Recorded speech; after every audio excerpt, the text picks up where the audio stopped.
आज की कहानी है माँ के लिए दो भाई के बीच ये कैसा मुकदमा। जज साहब समेत सभी रोने लगे। जज मेहता हमेशा की तरह वक्त पर कोर्ट पहुंच गए थे और अपने सामने पड़े ढेर सारे केसों की फाइल देखकर हमेशा की तरह उनका मन उदास हो गया था।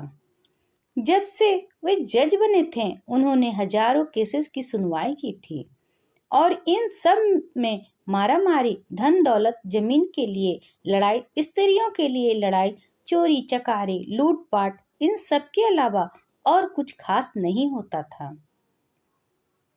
अपने रूटीन के हिसाब से उन्होंने अपने सामने पड़ी फाइलों को चेक करना शुरू किया। दूसरी फाइल उन्होंने उठाई ही थी और उस पर उनकी नजरें टिक गई। उन्हें यह केस बाकी सबसे अलग और खास लगा। उन्होंने इस फाइल को पूरा पढ़ डाला। यह केस एक छोटा भाई ने अपने बड़े भाई पर किया था और केस करने का कारण था मां की कस्टडी पाना। मेहता जी ने सबसे पहले इसी केस की कार्यवाही करने का फैसला किया। कोर्ट में सब हाजिर हो गए। जज ने सबसे पहले छोटे भाई को अपनी बात रखने का मौका दिया। छोटे भाई ने कहा, जज साहब, मेरी उम्र 50 वर्ष है और मेरे बड़े भैया की उम्र 60 वर्ष है। हमारी माँ जो 90 साल की है वह बड़े भाई के साथ ही रहती है, लेकिन अब मैं चाहता हूँ कि माँ बाकी के बचे वर्ष मेरे साथ रहकर बिताए। माँ की सेवा करने का मौका अब मुझे मिलना चाहिए। मैंने बड़े भैया को काफ़ी समझाया कि अब आपकी भी उम्र हो चली है, अब आपकी सेहत भी अच्छी नहीं रहती है और आप दिल के मरीज भी हैं। मैं अभी स्वस्थ हूँ, इसलिए बेहतर यही होगा कि माँ की सेवा करने का मौका अब मुझे दिया जाए। वैसे भी माँ पिछले 40 सालों से उनके साथ ही तो रह रही है। क्या मेरा हक नहीं बनता कि माँ मेरे साथ भी रहे? लेकिन बड़े भैया हैं कि इस बात को मानने के लिए राजी नहीं हैं। इसलिए मजबूरी में मुझे उन पर केस करना पड़ा। अब बड़े भाई की अपनी बात रखने की बारी थी। बड़े भाई ने कहा, यह बात सच है कि मेरी उम्र 60 साल है। यह बात भी सच है कि अब मेरी सेहत पहले जैसी नहीं रहती। लेकिन उतना ही सच यह भी है कि मैं सिर्फ जिंदा रह पा रहा हूँ तो इसलिए क्योंकि मेरी माँ मेरे पास है। चाहे मेरी सेहत कितनी भी खराब हो जाए, चाहे मेरी जिंदगी नर्क जैसी हो, लेकिन मेरी माँ मेरे पास होने की वजह से वही तकलीफों भरी जिंदगी स्वर्ग जैसी बन जाती है। जज साहब, आप ही बताइए, मैं माँ को अपने से दूर कैसे होने दे सकता हूँ?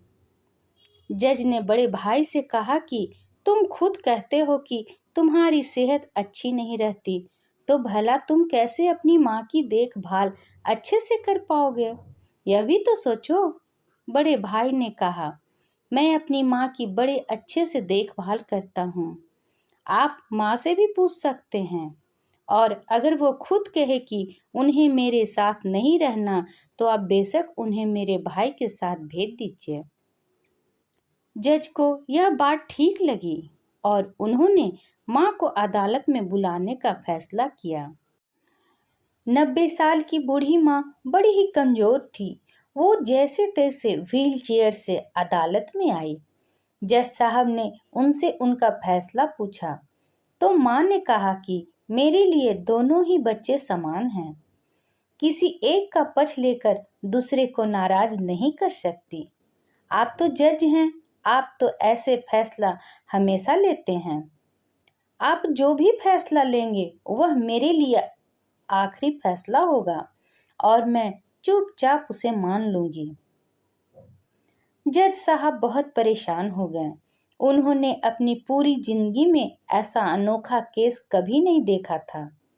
हमेशा दो भाई अपने माता पिता को एक दूसरे पर थोपते, एक कहता तुम रखो तो दूसरा कहता तुम ही रखो।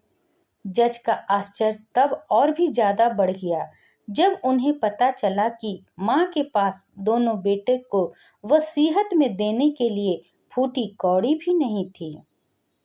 बड़े सोचने विचारने के बाद जज ने फैसला किया कि माँ को अब छोटे भाई को सौंप देना चाहिए। ये फैसला सुनते ही बड़ा भाई जमीन पर बैठ पड़ा और फूट फूट कर रो पड़ा। उसे रोता देख कोर्ट में हाजिर सभी के साथ जज की भी आंखों से आंसू बह निकले। दोस्तों, अपने भाई भाई की लड़ाई बहुत देखी होगी, लेकिन जैसे इन दोनों भाइयों ने अपनी माँ के लिए लड़ाई की, वैसी अनोखी लड़ाई कभी नहीं देखी होगी।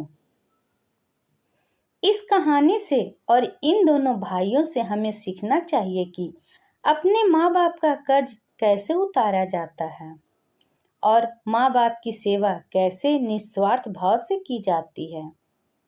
इस वीडियो पर आपकी क्या राय है, कमेंट करके ज़रूर बताइएगा। अगर पसंद आया है तो प्लीज़ लाइक एंड सब्सक्राइब करना ना भूलें।